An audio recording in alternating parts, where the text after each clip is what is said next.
अस्सलाम वालेकुम नाज़रीन, आपका दोस्त, आपका होस्ट, आपका फेवरेट प्रोग्राम कुछ यानी कुछ बातें लेकर हाजिर है। मुझे यकीन है कि आप लोग मेरा यूट्यूब चैनल यानी अली अख्तर गोल्ड देख रहे हैं, पसंद कर रहे हैं, लेकिन आपसे मेरी रिक्वेस्ट है कि आप मेरे चैनल को सब्सक्राइब करें ताकि ज़्यादा से ज़्यादा आपको मेरी वीडियोस आपके पास आ सके। लाइक करें, कमेंट दें, मुझे मशवरे दें। मैं अपने प्रोग्राम में कई पर्सनैलिटीज़ के बारे में जिक्र कर चुका हूँ जो लेजेंड थी, और कुछ फिल्मों के बारे में भी मैंने जिक्र करा है।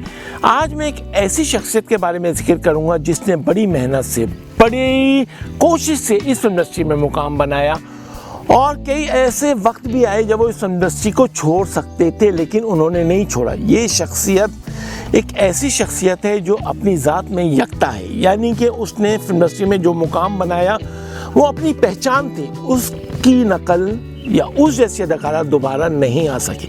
यानी आज मैं जिसके बारे में जिक्र करूंगा वो पाकिस्तान की लेजेंड एक्ट्रेस रानी जी हैं। था यकीन के आएगी ये रात हाँ कभी, साथी कोई ऐसा मिले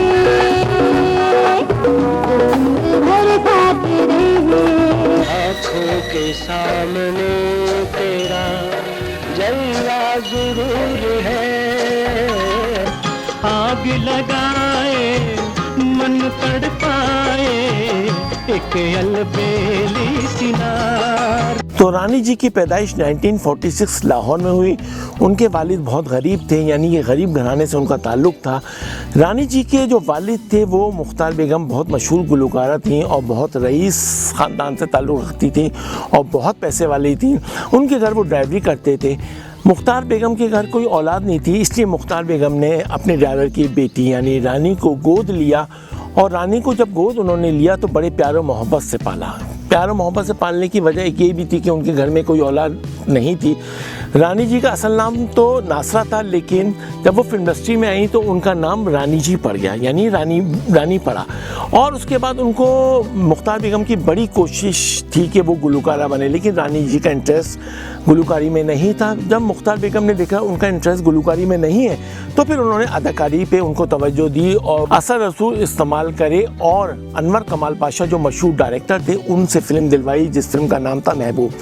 ये फिल्म ज़्यादा नहीं चली, मतलब कामयाब नहीं गई। उसके बाद रानी को थोड़ी और भी फिल्में मिली, यानी आखिरी स्टेशन मिली, शबनम मिली, छोटी अम्मी, 20 दिन।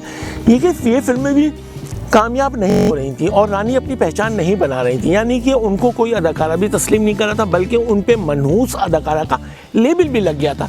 अब क्या करते, इसी कोशिश करते करते लेकिन रानी जी ने हिम्मत नहीं आ रही।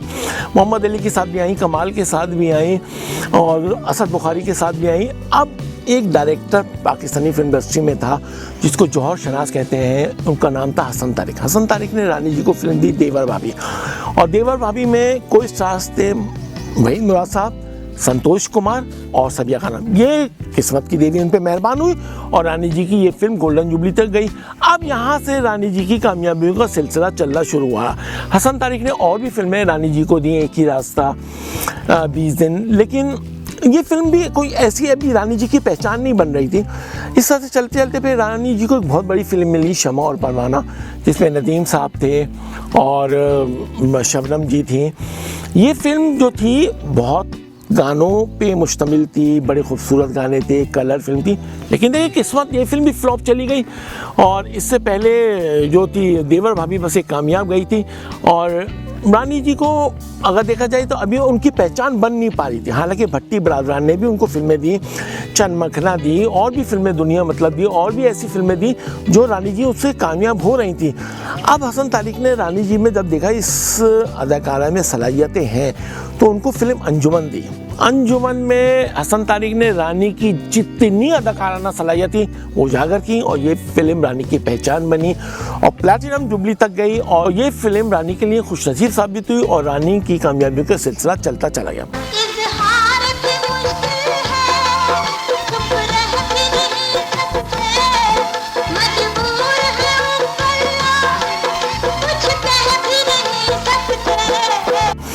इसके बाद रानी जी और हसन तारिक बहुत करीब आ गए और उन्होंने शादी भी करी, और शादी करने के बाद उनके यहाँ एक खूबसूरत सी बच्ची राबिया पैदा हुई। फिर इन दोनों के घर में ये लड़की खुशियाँ लेकर आई। लेकिन अगर हम पहले की बात करें, रानी जी ने जब मुख्तार बेगम का घर छोड़ा था तो मुख्तार बेगम ने बहुत समझाया था कि तुम अभी शादी नहीं करो और मेरा घर नहीं छोड़ो, तो वो रानी जी ने कहना नहीं माना और रानी जी उनके घर से निकल गई।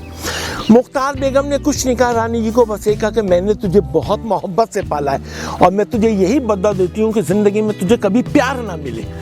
न जाने कौन सा ऐसा वक्त था कि रानी को ये बददुआ लगी और रानी को ज़िंदगी भर कभी प्यार नहीं मिला। पहली शादी हसन तारिक से हुई, वो भी कई सालों के बाद तलाक हो गई। फिर दूसरी शादी मियाँ कमर जावेद से हुई जो प्रोड्यूसर थे, वो भी नाकाम गई। फिर उसके बाद बीमारी इनको लाहक हो गई, फिर बीमारी का इलाज कर वहाँ सरफराज नवाज़ क्रिकेटर जो पाकिस्तान के मशहूर थे उनसे बातचीत हुई, वो उनसे शादी करी लेकिन वो भी नाकाम गई है। खैर रानी जी ने सब कुछ छोड़ के अपनी बेटी की शादी करी और बेटी की जब शादी करी तो 16 साल तक बेटी बड़ी खुश रही, लेकिन इत्तेफाक करना देखें 2 बच्चों के बावजूद राबिया जी की भी तलाक हो गई।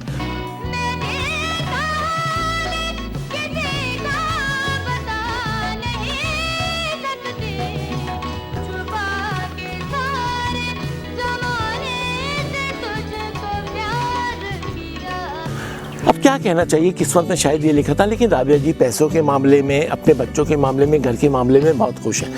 अब फिर हम रानी जी की अदाकारी की तरफ आते हैं तो अंजुमन के बाद रानी जी की फिल्म मिली तहजीब जो हसन तारिक की थी, बड़ी कामयाब गई। रानी जी ने ऐसी ऐसी ड्रेसिंग करी, ऐसे ऐसे गाने उन पे फिल्मबंद हुए कि लोग सोच नहीं सकते। अंजुमन के गाने तो लोगों को मशहूर ही थे कि दिल धड़के मैं कैसे कहूँ आप दिल की अंजुमन में, और उफल्ला हम तो कुछ कह भी नहीं सकते।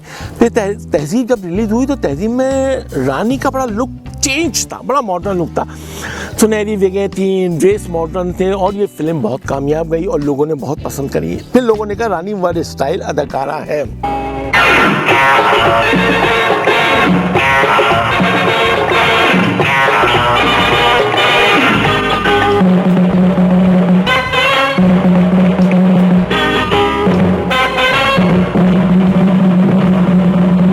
लड़ा है हुस्न का बाजार देखो। रानी मुख्तलिफ काम कर सकती है, मुख्तलिफ अदाकारियाँ कर सकती है और उसके अंदर तहजीब के अंदर उन्होंने ऐसे ऐसे गाने गाए और ऐसे ऐसे ड्रेस के फैशन निकाले। मतलब एक गाना था उसमें उन्होंने कहा सफ़ेद पजामा काला कुर्ता और सफ़ेद दुपट्टा पहना, फैशन निकल आया, आम लड़कियों में भी पहनने लगी। और गाना था घराने वाला है एक अनजाना, घराने वाला एक अनजाना, देखा न भाला है माही बेगाना, पायल खनकने लगी, चूड़ी खनकने लगी। तहजीब की एक और खूबी ये थी कि शाहिद नए नए फिल्म इंडस्ट्री में आए थे और हसन तारिक ने बड़ा रिस्क लिया था और शाहिद जी को बहुत बड़ी फिल्म दी थी तहजीब पूरी हीरो की। लेकिन शाहिद जी ने भी ऐसा काम रच के करा के समझ लीजिए मोहम्मद अली, नदीम और वहीद महमूद के बाद चौथे सुपरस्टार में उनका नाम आने लगा। तहजीब के बाद तो बस शाहिद फिल्मों की बरसात होने लगी। तो नाजरीन, तहजीब की कामयाबी के बाद रानी और शाहिद की जोड़ी मुस्तहकम हो गई और फिर 1972 में एक ऐसी फिल्म आई जिसका तोड़ अभी तक कोई भी फिल्म नहीं तोड़ सकी, यानी कि रानी की क्लासिक फिल्म उमराव जान अदा। हसन तारिक साहब ने इस फिल्म पे बड़ी मेहनत करी और रानी जी ने भी बड़ी मेहनत से इस फिल्म में काम करा और ये फिल्म जब रिलीज़ हुई तो ये फिल्म शुरू में कामयाब नहीं गई। रानी को बड़ा अफसोस हुआ कि मैंने इतनी मेहनत करी थी, इस फिल्म में कामयाब नहीं गई। लेकिन 1-1.5 हफ्ते के बाद जब ये फिल्म कामयाब गई तो इसने तो ऐसे कामयाबी के ढंग के पीटे कि पड़ोसी ममालिक में, पड़ोसी मुल्क में भी इस फिल्म की धूम मच गई कि भाई उमराव जान अदा में रानी ने काम करा। और हकीकत में आपको बताना कि उमराव जान अदा में जो रानी ने काम करा है उस लेवल का काम चाहे किसी ने भी करा उमराव जान अदा का रोल, लेकिन रानी जी जैसा रोल कर ही नहीं सकती।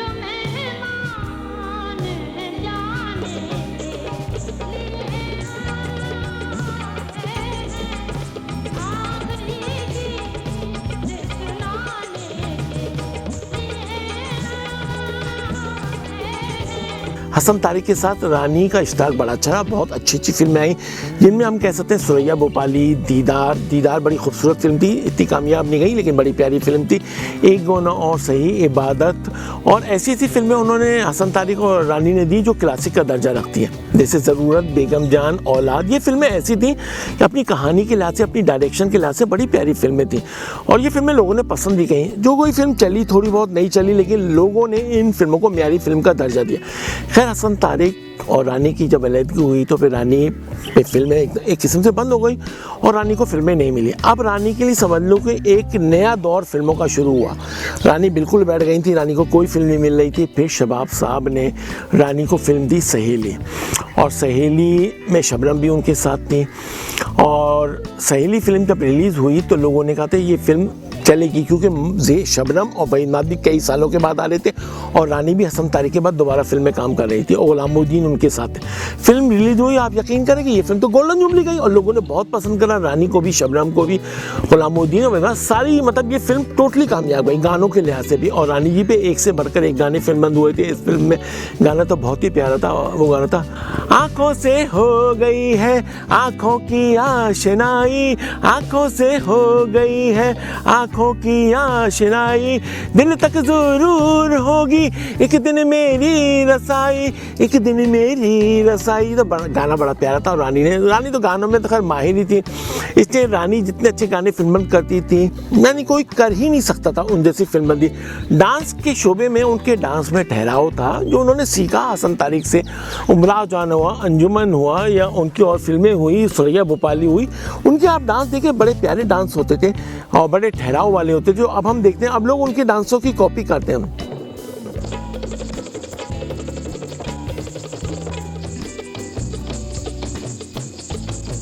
फिर इस तरह से रानी को और फिल्में भी मिलती चली गई। शबाब प्रोडक्शन की तराना मिली, खुशबू फिल्म मिली जो बहुत हिट गई, और उसके बाद उनको फिल्म मिली जोश मिली, इकबाल यूसुफ के बैनर की बहुत फिल्में उनको मिली, जलजला मिली, आग का समंदर मिली। तो ये फिल्में इस दौर में चलती चली गई। फिर रानी को अचानक तबीयत खराब रहने लगी।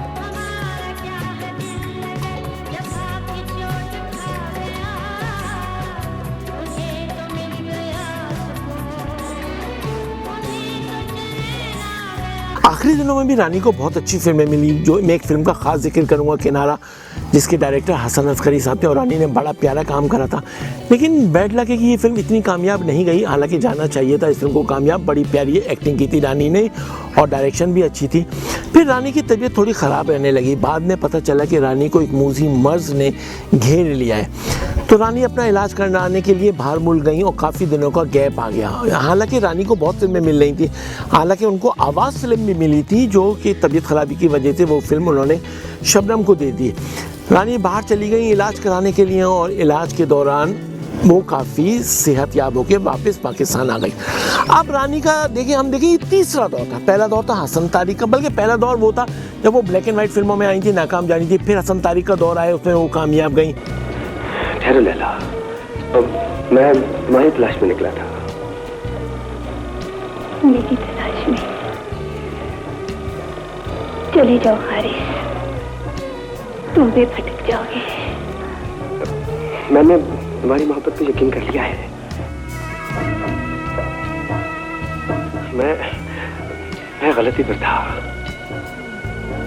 दिल से पूछकर जवाब दो। सच कहता हूँ लैला। तुम्हारे सच में तलखी हुआ करती थी हारिस। उसके बाद आया हसन तारिक की तल्लाक के बाद ये शबाब ग्रुप की और दूसरे बैनर की भी फिल्में मिल रही थी, जिसमें असलम डार भी दे रहे थे, सईद डार भी दे रहे थे, हसन अस्करी भी दे रहे थे। तबीयत खराबी के बाद वो जब बाहर से वापस आई तो उर्दू फिल्में इतनी नहीं बन रही थी, पंजाबी फिल्मों का बहुत दौर था। फिर उन्होंने पंजाबी फिल्मों में अपनी किस्मत आजमाई करी थी, यहाँ पर भी कामयाब गई। सोना चांदी जैसी फिल्म उनको मिली, बड़ी प्यारी फिल्म थी। बाबर खान उनको फिल्म मिली और उसके बाद उनको चांदनी फिल्म मिली। तो इन फिल्मों में भी रानी कामयाब गई और उनकी जोड़ी अब अली एजाज के साथ बन गई। हालांकि अली एजाज उनके लायक, मतलब हीरो तो उनके साथ नहीं मैच करते थे, लेकिन फिल्में कामयाब जा रही थी और लोग उनको फिल्में दे रहे थे, अच्छे दे रहे थे। अब रानी ने एक नई किस्मत आजमाई करी, वो टीवी में जाने की कोशिश की, वो टीवी पर की काम करें। और आप यकीन करें कि उनको बहुत बड़ा सीरियल मिला, असगर नदीम सैयद का ख्वाहिश ड्रामा बहुत हिट था और ख्वाहिश ड्रामे को लोगों ने बहुत पसंद करा।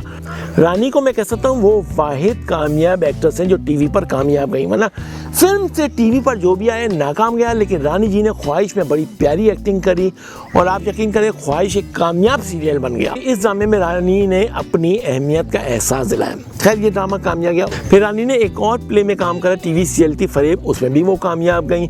उसमें उनके साथ थे अजब गुल साहब। लेकिन इस ड्रामे के एंड तक में रानी जी की तबीयत बहुत ख़राब हो गई और इतनी ख़राब हो गई तबीयत कि वो हॉस्पिटल में एडमिट हो गई। और आप यकीन करें कि अच्छी टैलेंटेड अदाकारा जो फिल्मों से गायब हो जाए, टीवी से भी गायब हो जाए, बाद में पता चले कि वो एक मूजी मर्ज में मुब्तला हो गई हैं दोबारा और हॉस्पिटल में एडमिट है। आगा खान में एडमिट थी वो, और लोगों को यकीन भी नहीं था कि रानी इतनी जल्दी चली जाएंगी।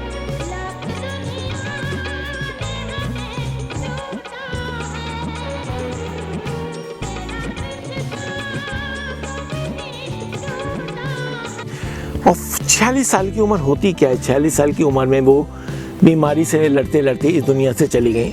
आप यकीन करें रानी ने अपने पीछे जो काम छोड़ा है, अब हम अगर देखते हैं कि वो क्लासिक काम है, वो काम हर एक के बस की बात नहीं है, इसलिए कि उसकी नकल पर कई लोगों ने वो काम करा लेकिन उस तक वो नहीं पहुंच सके, उनके डांस तक नहीं पहुंच सके, उनकी अदाकारी तक नहीं पहुंच सके, उनके ठहराव जो लहजा था उस तक नहीं पहुंच सके। उनकी फिल्में शाहकार फिल्में में किसका नाम लूँ किसका नाम नहीं लूँ। मुझसे आंखें फेरने वाले बेरहम और बेगैरत इंसान, तू सिर्फ बच्चे ही नहीं बेचता, तुमने अपनी गैरत हया और एहसास सब कुछ बेच दिया है। इसीलिए तू मुझे बेटी नहीं कह रहा। अगर तेरी कोई अपनी बेटी नहीं तो मुझे झूठे मुँह बेटी कह के दे, तुझे जिल्लत का अंदाजा हो जाएगा। उनकी जोड़ी शाहिद के साथ, वहीद के साथ बहुत पसंद की गई। ये जोड़ी तो उनकी गुलामुद्दीन के साथ भी उनको पसंद किया गया, मोहम्मद अली के साथ भी उनको पसंद किया गया, रात का आदमी के साथ आस पास फिल्म में भी उनको पसंद किया गया। और नदीम के साथ उनकी केमिस्ट्री शायद इतनी नहीं मिली, तो इतनी फिल्में उनकी नहीं थी, लेकिन वो अपनी फिल्मों में अपनी पहचान बनाती थी, अपने रोल के ज़रिए, अपनी अदाकारी के ज़रिए, अपने डांस के ज़रिए। रानी इस दुनिया से चली गई हैं। हमारी दुआ है कि अल्लाह ताला रानी को जन्नत में आला मुकाम दे और उनके सारे गुनाह दुनिया के माफ़ होके और वो अपनी वहाँ पर एक खुशगवार ज़िंदगी गुजारे जो असल ज़िंदगी होती है। अब मेरा प्रोग्राम कैसा लगा रानी जी के बारे में, मैंने मुख्तसर बात करी लेकिन अहम बातें करी, आपको वो बातें बताई। शायद इसमें से कुछ बातें आपको ना पता हो और शायद पता भी हो, लेकिन जो पता हो उसको भी सुनिए, जो ना पता हो वो भी सुनिए। ये मेरा तो काम ये है आप तक बातें पहुँचाना। अब अगले प्रोग्राम में एक अगली पर्सनैलिटी को लेकर, एक अगले मौजू को लेकर आपसे बात करेंगे। उस वक्त तक के लिए खुदा हाफिज़।